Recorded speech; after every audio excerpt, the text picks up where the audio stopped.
Hippocrate, le père de la médecine, n'a-t-il pas dit aux malades que l'aliment soit ton seul remède et demandé aux médecins de guérir sans nuire?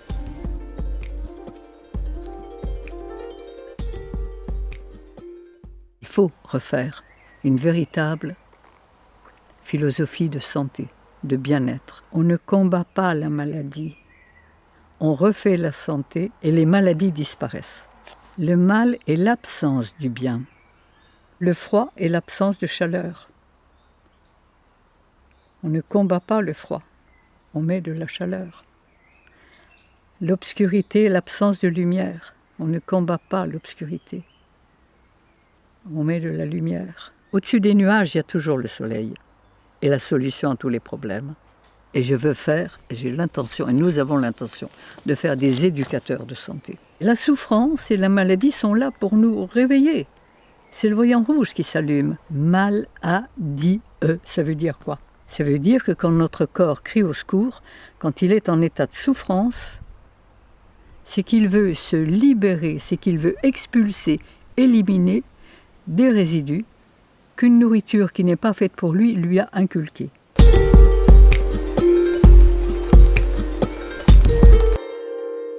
Commencer par donner à notre corps le carburant que son constructeur avait prévu pour son système digestif. On nous a toujours dit qu'on descendait du singe, des gorilles et des chimpanzés. Ils ont exactement le même système digestif que nous. Et ils se nourrissent de quoi? Sinon de cueillettes. Ils cueillent. Comme nous ne cueillons pratiquement plus, que nous mangeons des paquets, de la viande, enfin une nourriture complètement morte, eh bien automatiquement, on ne reçoit pas l'énergie dont on a besoin et on a besoin d'excitants. Mais c'est très simple. Avec les pâtes en Italie, il y a le café le plus fort. Avec les haricots rouges en Amérique du Sud, il y a le café et le rhum. Avec les hamburgers aux États-Unis, il y a le coca. Avec les frites en Belgique, il y a la bière. Avec le riz en Asie, il y a le thé. Et nous, on a aussi le café, le thé, le coca et tout ça. Et la viande. Mais avec ça, il faut le coup de rouge. Avec les produits laitiers, le fromage, il ne faut pas aussi le vin. Mais avec ça, on s'empoisonne tous les jours un peu, tous les jours, sans s'en rendre compte.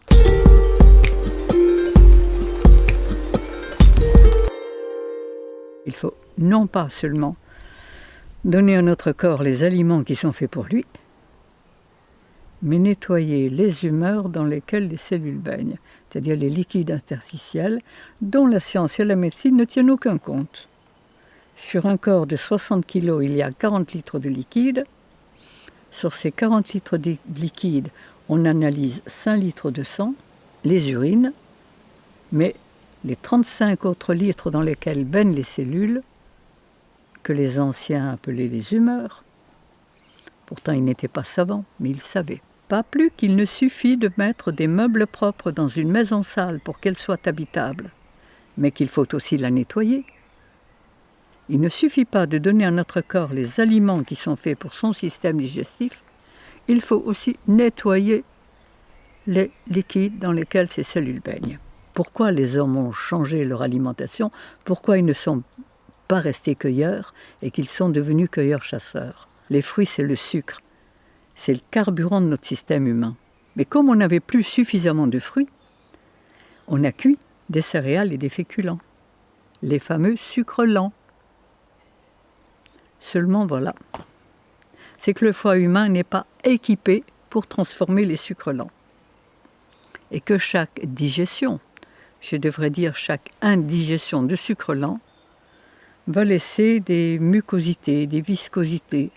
Ce qu'on mouche, ce qu'on crache, ce sont des résidus de sucre lent. Et ces sucres lents, ces résidus vont passer dans la lymphe. J'appelle ça de la colle en termes de métier.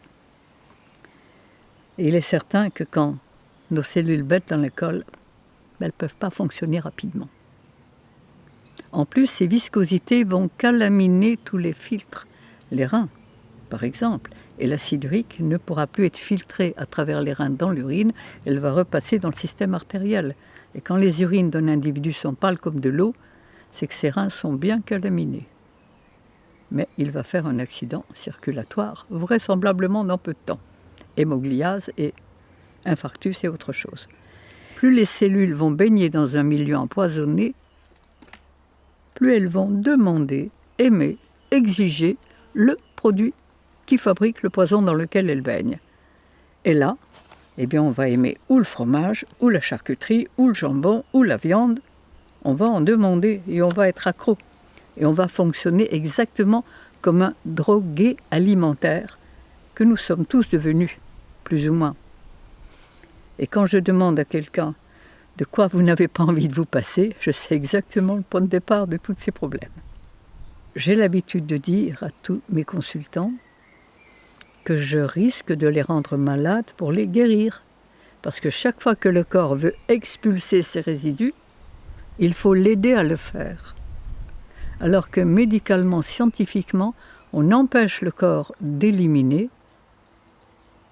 Donc, il n'y a plus de douleur, il n'y a plus de souffrance. Mais au lieu d'éliminer les toxines qu'il voulait éliminer, il les refoule dans ses nappes souterraines et ils ne vont pas rester sans rien faire. Alors, il est bien certain que le but, c'est d'aider, comprendre pourquoi notre corps souffre et l'aider à faire ce qu'il a à faire. Chaque personne est un cas unique et elle va expulser, son corps va tenter d'expulser ses résidus en fonction de sa constitution. Plus il est fort, plus il va expulser violemment, plus il est fragile, moins il va pouvoir expulser, et plus ça sera long et difficile, en fonction du stock résiduel qu'il a accumulé.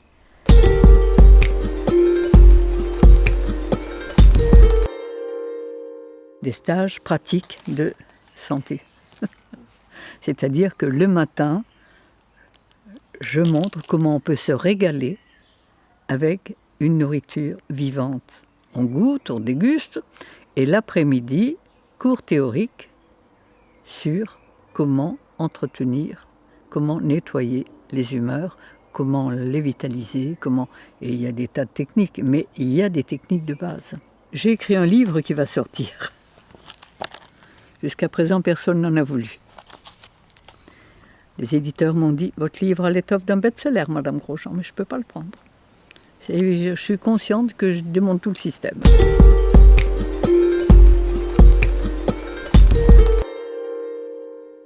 J'étais morte de peur. J'ai été dans la souffrance la plus absolue. Et c'est pourquoi, sachant ce que je sais, j'ai envie de communiquer et que chacun puisse découvrir qu'il peut être heureux, en forme, créatif. J'ai l'impression de faire ce que j'ai à faire. Et notre rôle, il est, comme les cellules de notre corps, de travailler l'un par l'autre et l'un pour l'autre au service de l'ensemble. Et quand on peut faire ça, on est heureux de le faire. Et quand on est heureux, on peut donner du bonheur.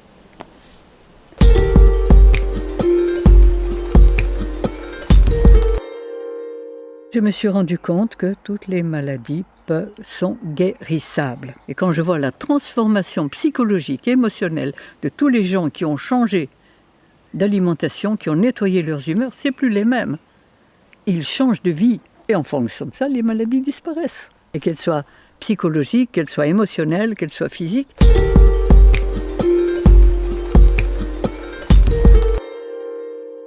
Mon époux a été soigné par vous, Madame Irène Grosjean.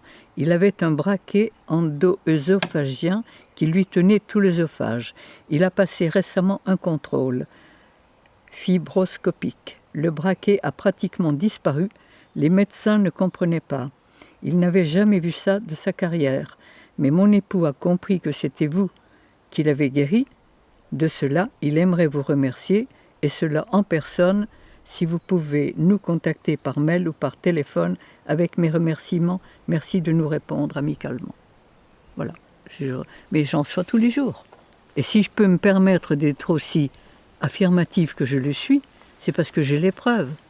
Et que ce que je dis est prouvable, prouvé et prouvable à merci. Toutes les maladies sont guérissables. Le professeur Joyeux a vu pendant 26 ans pratiquement tous les cancéreux qui sont venus me voir. Parfois, il a fallu conjuguer. Parfois, il a fallu un peu de chimio, parfois, il a fallu une opération. Mais si on ne change pas le terrain et la cause, eh bien, ces cancéreux vont très bien. Il n'y a pas de récidive. Tandis que si on fait simplement de la chimio, une opération, on ne change pas le terrain, ça va revenir. Et 2 ans, 3 ans, 4 ans après, vous faites un autre cancer. Mais c'est la même cause. Et le but, il est allé à la racine, au point de départ des choses. Mais évidemment, ce n'est pas le plus facile. Ça demande une certaine compréhension, une certaine détermination. Et comme on vit dans un monde où tout est à l'envers,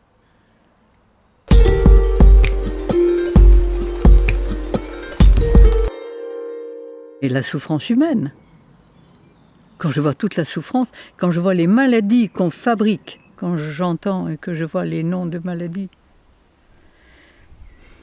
je respire abondamment. Mais ce n'est pas les maladies qu'il faut guérir. Vous soignez une maladie, médicalement, comme les médecins l'ont appris. On empêche le système d'élimination de fonctionner, il ne fonctionne plus, mais au lieu d'éliminer les résidus, il les enferme. Et quand il y a trop de résidus dans les liquides interstitiels, dans les liquides dans lesquels baignent les cellules, ils pénètrent dans la cellule. Comment voulez-vous qu'ils fassent autrement? Et quand les résidus pénètrent dans la cellule, soit ils déprogramment le cerveau et on fait quoi? Un cancer. Soit ils le sclérosent, on fait un diabète ou une sclérose en plaques. Soit ils le paralysent, on fait un Parkinson. Soit ils le déconnectent, on fait une folie meurtrière ou suicidaire ou un Alzheimer. Et on fait toutes les maladies du monde en étant soigné comme on l'est. Lorsque j'étais enfant, il y a 80 ans, eh bien, un cancer, on n'en entendait pas parler. Il n'y en avait pratiquement pas. Des obèses, je me souviens, dans une ville comme Épinal, puisque je suis vosgienne, il y en avait une. Elle était le côté curieux de toute la ville.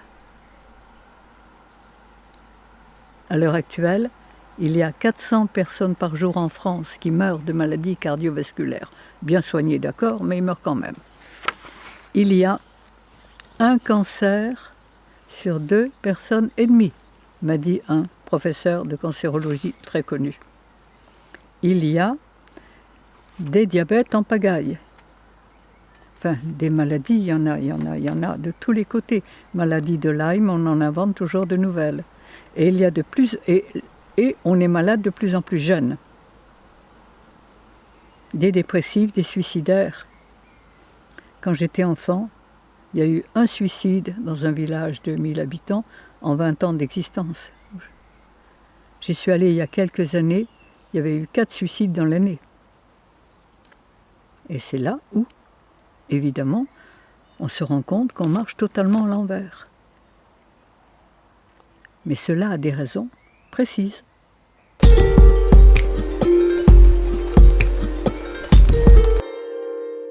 Qu'est-ce que la faculté a appris aux médecins? À chercher ce qui ne va pas. À chercher dans la poubelle la mouche jaune, la mouche verte. Et à mettre un nom extraordinaire dessus, c'est très savant.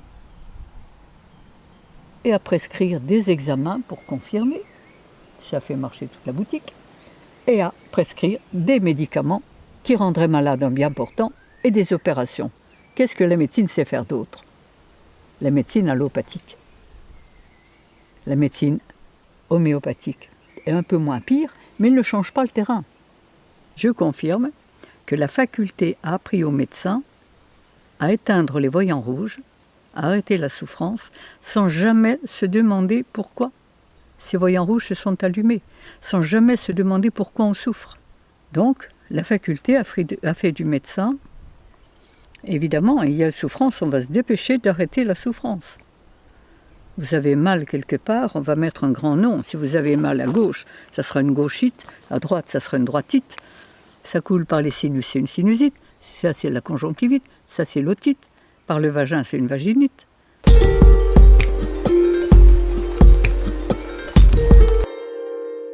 Je suis passée en correctionnel, j'ai été appelée par l'ordre des médecins. Et quand l'ordre des médecins m'a appelée, c'était un bon vieux médecin d'Avignon et qui m'a dit « Madame Grosjean, Si vous n'aviez pas la popularité que vous avez, il y a longtemps qu'on vous aurait fait un procès.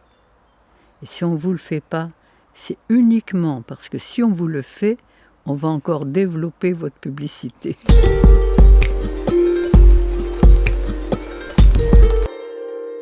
Eh bien, donnez à notre corps les aliments que la nature a prévus pour son système digestif. Ensuite, chaque fois qu'il crie au secours, qu'il veut se nettoyer, l'aider à le faire.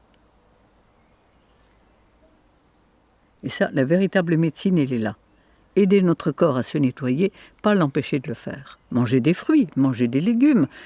Les jus de légumes que Thierry Casasnova préconise énormément parce qu'ils l'ont sauvé de la drogue et d'une vie complètement démentielle. Mais étant donné qu'on est très acidifié, brûlé par l'acide, qui ont brûlé et détérioré nos minéraux, les jus de légumes vont apporter de quoi reminéraliser. Et comme on ne mangerait pas assez de crudités, si on a un grand verre, 2 grands verres, 3 de jus de légumes en plus, on va reminéraliser. Mais les légumes n'apporteront pas ce que les fruits apportent. Les fruits, c'est l'énergie. Si vous voulez, on pourrait dire les fruits, c'est l'essence du moteur. Les légumes, les sels minéraux, c'est l'entretien de la carrosserie.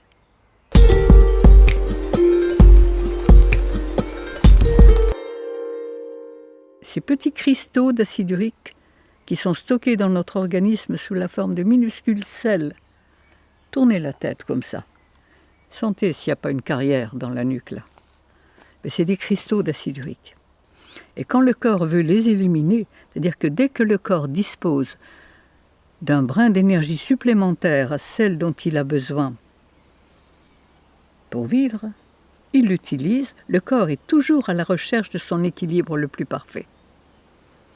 Et dès qu'il a un brin d'énergie supplémentaire, qui peut être celle du printemps, celle des pollens, celle du soleil, ou s'il doit faire face à un choc qui lui demande beaucoup d'énergie, pour pouvoir faire face à ce choc, il va éliminer les poisons qui l'encombrent. Il va se débarrasser de tout ce qui l'encombre. Et là, on dit « ce choc m'a rendu malade ». Non, il a révélé l'état dans lequel on est et il en a profité pour expulser. Donc pour expulser ces résidus acides, il doit les faire fondre, comme des flocons de neige doivent fondre pour couler et disparaître. Mais à ce moment-là, l'acide qui compose ces petits sels, ces petits cristaux, qui rongeaient, qui usaient, cet acide va brûler les émergences nerveuses et c'est cette brûlure qui crée la douleur. Donc chaque fois qu'on souffre quelque part, si on n'a pas reçu un coup, évidemment, chaque fois qu'on souffre, c'est que notre corps essaye d'expulser le petit dépotoir stocké à cet endroit. Tous les gens qui ont eu des blessures, des accidents, des opérations, au changement de temps, vont avoir mal. On a des douleurs. C'est le signal. Au changement de lune, chaque fois qu'il se passe quelque chose, eh bien, où on aide le corps à éliminer cet acide urique en faisant travailler au maximum les reins, la transpiration, qui est une forme, ou comme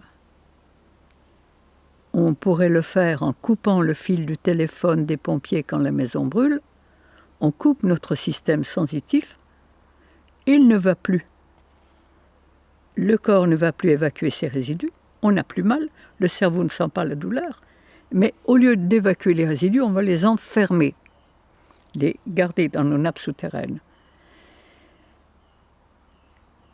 Et dans le mot enfermer, il y a un autre mot, enfer. Et là, on va aggraver notre état de souffrance.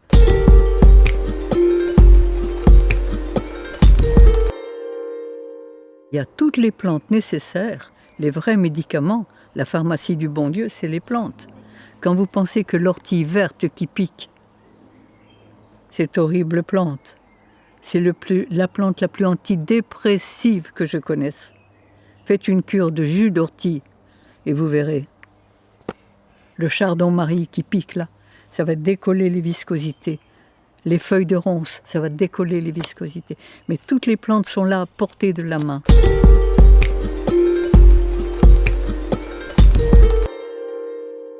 J'ai vu mourir très jeune 3 êtres chers, bien soignés comme on l'entend classiquement.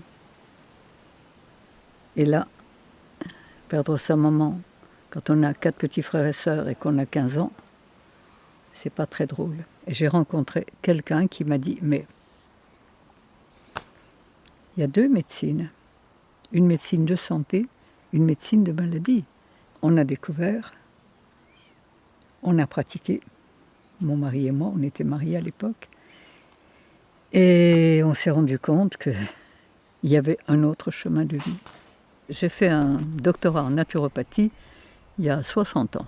Quand j'ai découvert ces choses, j'avais une boutique de prêt-à-porter, j'avais un atelier de couture et j'adorais ça. Et 15 jours après, mon mari m'a dit « Dépêche-toi de vendre ta boutique, tu n'en feras plus rien ». C'était vrai, j'avais découvert ce que je cherchais depuis toujours. Le moyen d'être heureux et en bonne santé. Et là, j'ai commencé à travailler, comme tous les naturopathes, avec une alimentation végétale, mais cuite. On n'avait pas encore compris l'essentiel. Puis, au bout de 15 ans de naturopathie, que l'on croyait évidemment, qui nous avait déjà apporté beaucoup, eh bien, mon mari, qui avait de l'asthme depuis qu'il était enfant, et qui avait été beaucoup ventoliné et théophiliné, est mort d'une insuffisance cardiaque à 44 ans.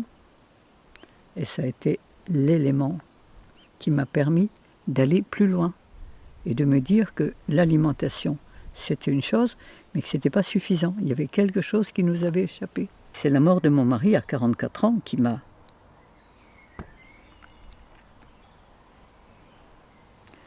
permis, qui m'a obligé à chercher. Je me suis dit qu'on croyait tout savoir et en fait, pour mourir à 44 ans, il y avait quand même quelque chose qui n'était pas juste. Tous les jours, je dis merci à la vie de m'avoir fait passer par ces épreuves très difficiles pour m'obliger à chercher. C'est le hasard, c'est les lectures, c'est les rencontres, c'est l'information à travers tous les consultants que j'avais. Et quand on cherche, on trouve. Et j'ai trouvé un bout de chemin, puis un autre bout. Et puis, de bout en bout, j'ai rassemblé. Il y avait un autre chemin de vie, celui du respect des lois de la vie.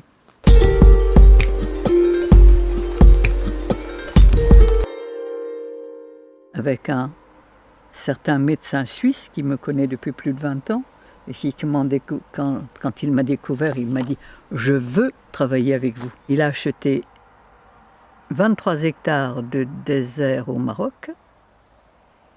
Et quand je suis allée voir son truc, j'ai dit « Mais vous faites quoi là? Une oasis ?» Vous avez trouvé le mot. Une oasis de santé. Et il a mis en eau ces 23 hectares, il a fait creuser des puits. Il a financé ça tout seul. Il a planté 2000 arbres fruitiers. Je veux que ce soit un paradis, m'a-t-il dit. Et il a construit, à l'heure actuelle, un petit village pour recevoir les gens, pour faire une école pratique de santé. Et ça ne sera pas une école de médecine, pas une école de naturopathie, une école pratique de santé. Il faut apprendre, il faut sentir, il faut faire. Et là, vous vous rendrez compte que tout change. Votre psychisme, votre émotionnel, votre confiance. Vous n'êtes plus du tout la même personne.